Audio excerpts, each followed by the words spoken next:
Oke, hai semua, balik lagi di Last Family Channel, Pak Guru Suka Masak. Oke teman-teman, kita kali ini mau sesi Q&A sama Kak Maria yang sembuh dari sakit diabetesnya ya. Waktu itu Kak Maria sudah share dari 4 video yang kita punya, banyak yang menonton, ribuan orang sudah nonton, dan kali ini karena banyak pertanyaan yang masuk, jadi lebih bagus kita tanya langsung sama Kak Marianya ya. Oke, Kak Maria apa kabar? Baik sekali, terima kasih sudah hadir. Maaf ya baru kali ini dan baru sempat saat ini saya juga menjawab pertanyaan-pertanyaan. Saya coba nanti jawab pertanyaan yang dituliskan yang tidak saya sempat. Boleh, silakan Pak Lexi. Oke, yang pertama itu tentang bagaimana memilih makanan sih, karena rata-rata pada tanya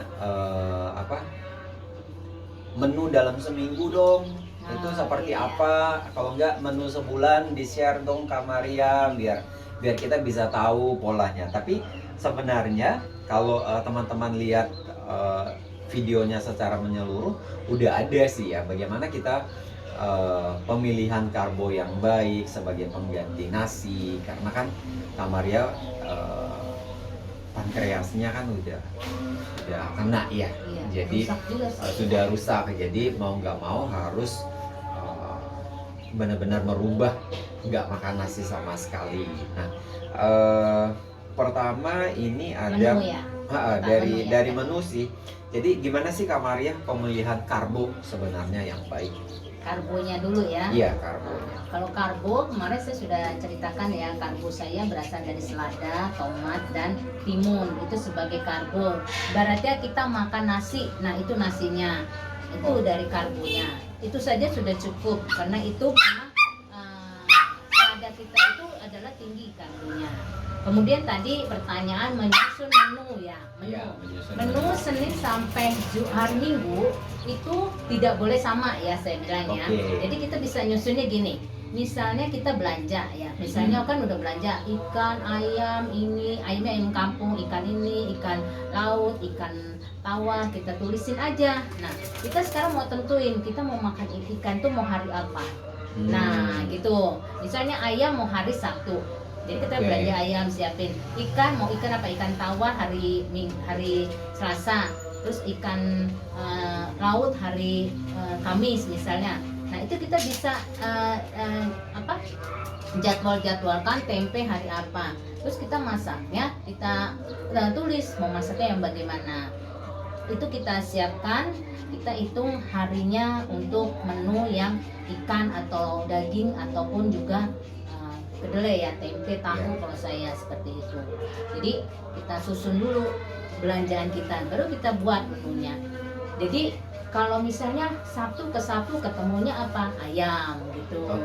Jumat kedua ketemunya apa, supaya mudah gitu loh. Terus kalau misalnya variasi menu adalah ini aja variasi menu. Saya kombinasikan gini.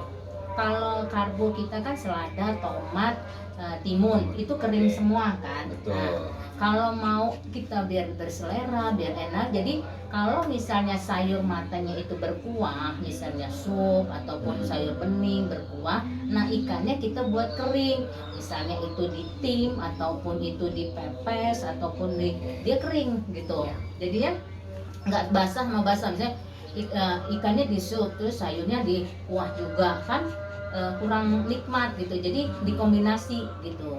Jadi susun menunya Senin sampai hari Minggu, susun dulu dari belanjaan kita. Misalnya kita kan, kalau saya belanja sampai seminggu, aku susun dulu menunya. Yang penting kombinasi antara basah, banyak air sama kering. Nanti kalau misalnya ikannya mau dikuahin, nah sayurnya kita kering. Misalnya sayurnya kering itu apa, diurap itu kan kering ya, dia nggak ada air misalnya, atau di bumbu pecel, gado-gado, itu semuanya bisa.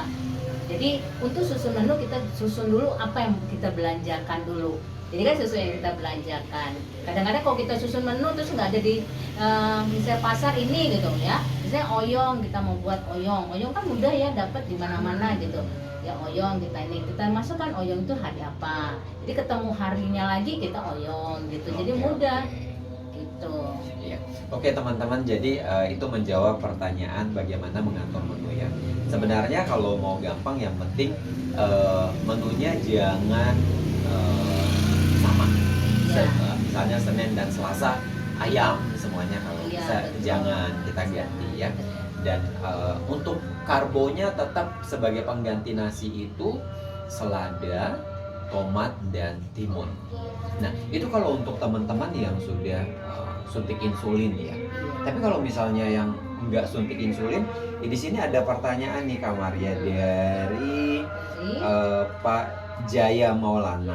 Iya. Pak Jaya Maulana bertanya, ubi boleh tidak dikonsumsi sebagai pengganti nasinya Kak? Oh iya, kalau kita sudah diabetes gitu ya, umbi-umbian itu tidak disarankan menjadi karbohidrat kita. Umbi-umbian artinya umbi-umbian yang dia itu tumbuhnya, buahnya itu di dalam tanah. Misalnya ya singkong, ubi rambat, terus kentang, Wortel. ubi, wortel itu nggak bisa. Oh, Iya. oke. Itu karena sudah ada selada itu sebagai karbo kita gitu ya. Iya. Jadi kalau misalnya kalau disarankan ya pengganti nasi misalnya kentang atau apa, itu udah karbonya udah tinggi juga. Nah, sebaiknya ya selada itu gitu. Jadi kalau maupun mungkin sedikit lah ya, karena belum diabetes ataupun masih pra-diabetes itu, tapi nggak menjadi menu utama. Oke. Itu ya artinya menu utama ya tiap hari kalian makan itu tidak boleh. Yang boleh tiap hari dimakan adalah selada, timun, tomat, karena itu adalah karbohidrat sepengganti nasinya. Oke, betul. Oke, itu untuk pemilihan karbo ya. Nah ini juga ada Pak Dede. Pak Dede Aska, dia tanya seperti ini. Dulu dia kena diabetes, gulanya 400, terus berat badannya 94. Sekarang dia 64 kg. Kalau makan seperti ini apa nggak tambah kurus Bu? Seperti itu. Jadi Pak Dede takut kurus lagi seperti itu. Pak Dede, saya terima kasih ya, saya akan jawab pertanyaan Pak Dede. Seperti biasa kita harus seimbang berat badan kita. Seperti kita menghitung berat badan ideal, mudahnya gini aja, tinggi badan kita dikurangi 100. Itulah berat ideal. Misalnya Pak Dede tadi 100, Pak Dede 94 ke 64. 64. Pak Dede tingginya berapa? Pak Dede tingginya misalnya 165. Nah, kita kurang 100, 65 itu udah ideal. Gak usah lagi, itu udah ideal, tidak usah lagi turunkan. Tapi untuk menu seperti ini kita bukannya menurunkan ya, bukan menurunkan, tapi dengan otomatis turun.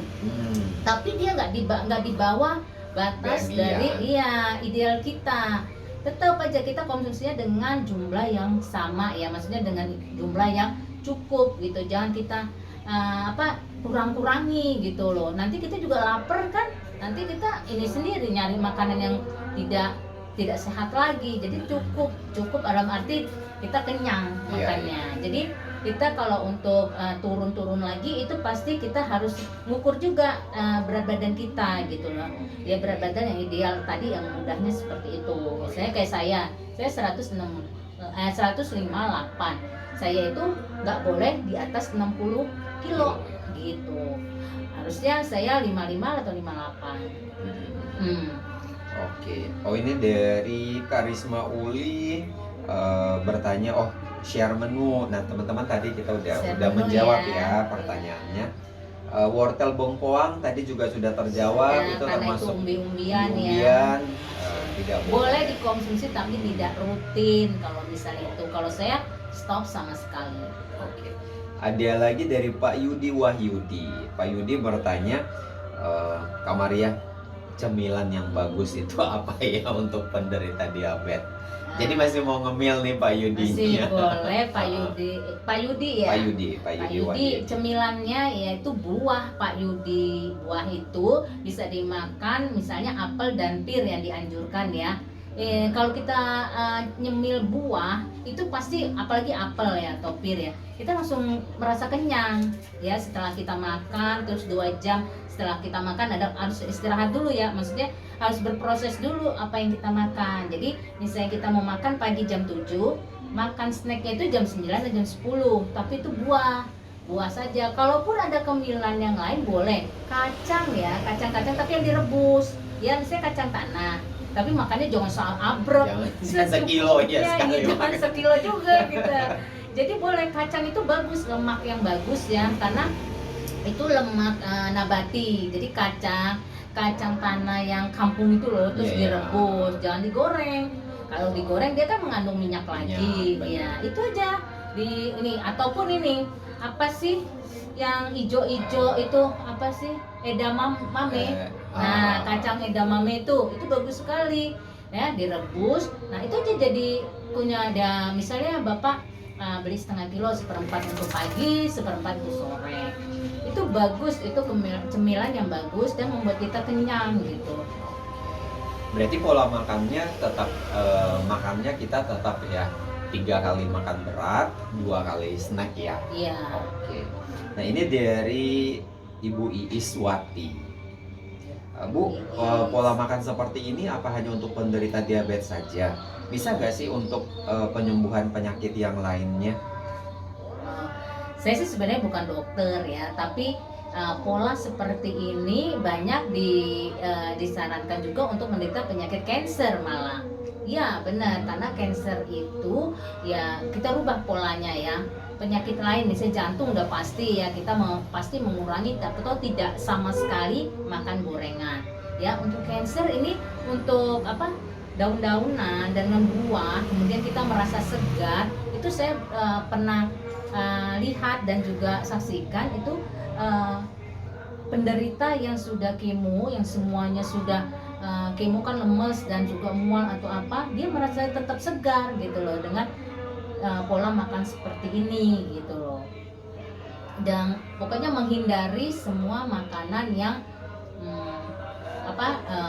hewan ya, daging hewan ya, daging, kemudian minyak ya, minyak apapun, minyak goreng ya, ataupun minyak yang lain-lain yang bersifatnya digoreng gitu. Itu juga bisa untuk cancer ya, untuk memulihkan tenaga mereka gitu ya, memulihkan kesegaran mereka. Jadi walaupun kita tuh makannya dikira makan seperti itu kan kita menjadi lemes ya, terus itu kurang itu nggak sama, iya nggak benar sama sekali. Justru kita itu kuat, artinya kita itu segar gitu loh, tidak mudah ngantuk. Nah ini kan penyakit diabetes itu adalah masalahnya kalau kita kenyang ngantuk ya, apalagi kalau makan nasi panas-panas tuh banyak ngantuknya luar biasa karena karbo kita terlalu banyak gitu, dan karbo kita itu sulit dicerna oleh tubuh dengan keringat gitu kan. Kalau ibu bapak punya pekerjaan yang benar-benar berkeringat, misalnya olahragawan yang saya bilang terus itu apa, kita mengangkat barang, nah itu kita bisa tuh seimbang antara kita makan karbonya di nasi sama yang kita keluarkan. Tapi kan sekarang banyak kan kita ya aktivitas kita kan nggak terlalu banyak mengeluarkan tenaga ya, artinya bisa hanya di komputer, mungkin juga mobilitas kita nggak juga banyak gitu ya. Itu cukup untuk konsumsi seperti yang saya anjurkan, itu cukup, tidak lemes sama sekali, saya jamin tidak lemes dan tidak ngantuk ya. Nah, ini juga ada pertanyaan, sebenarnya sudah dijawab sih waktu itu, tapi bertanya konfirmasi ulang, kita kan butuh vitamin C, vitamin E dan juga omega 3. Nah itu takarannya seperti apa sih? Vitamin C-nya sehari berapa miligram, vitamin E-nya berapa, dan juga omega 3-nya berapa? Oh ya, saya sebelum ini ya pandemi, sekarang pandemi udah harus musim nih atau harus ada mengkonsumsi vitamin. Saya sebelum pandemi itu saya sudah dianjurkan mengkonsumsi vitamin C satu hari kita makan 1000 mg.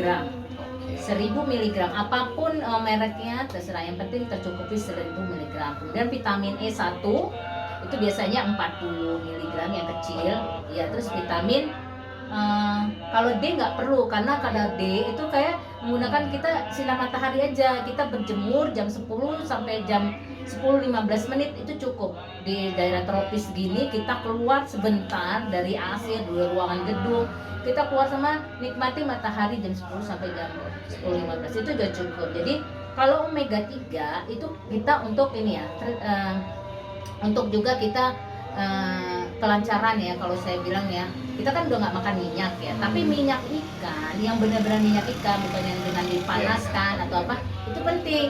Saya makan itu 5 butir ya, 5 yang Untuk sehari ya. sehari ya, ya. Tapi boleh juga misalnya pagi 2, siang 2, malam 1. Oke. Terus atau kalau lagi sibuk sekali, ya udah 5 itu makan tuh paginya, siangnya nggak apa-apa ya. Itu dianjurkan, bagus sekali, dan kita itu bertenaga. Oh. Minyak ikan itu bagus. Oke teman-teman, demikian sesi Q&A kita sama Kak Maria. Semoga bisa menjawab pertanyaan teman-teman semuanya. Sampai ketemu lagi di channel selanjutnya. Bye bye. Bye.